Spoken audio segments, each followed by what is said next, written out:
The Nuge comes up huge. Nugent-Hopkins for victory. He scores! Ryan Nugent-Hopkins! 4-3 Edmonton in overtime! Yeah, I saw it. Obviously, he's the opposite hand, so just try to see a spot and hit it.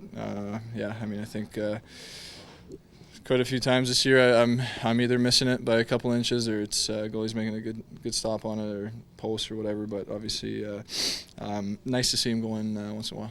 Nugent-Hopkins' third of the season comes in a big moment in the team's first ever trip down to Salt Lake City, securing victory number 12 on the season. But it wasn't the start that the Oilers were looking for on Friday night. Outshot 12-5, outscored 2-0 after 20, leading to an honest conversation in the Oilers dressing room during the intermission.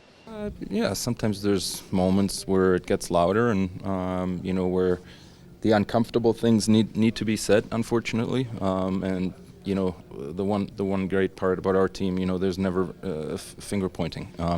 If a guy, decides to say something, he puts himself into that conversation as well. So, yeah, I think we're a mature group, that can handle those moments. Obviously, we just need to get going here.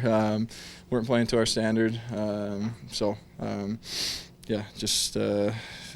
Sometimes you need to kind of have a hard talk within our group, and nobody was calling each other out, nothing like that. It's just everybody knew that we had better, and obviously we showed that in the second and third. Now in the third period, Lawson Krause tied things up just 3:42 into the final frame before Calvin Pickard had to come up huge with a big stop to keep things tied, eventually leading this one into extra hockey where Ryan Nugent-Hopkins played hero as the Oilers begin this back-to-back set with a big victory. Next up, their first matchup of the season against the Colorado Avalanche on Hockey Night in Canada. For Oilers TV, I'm Tony Brar.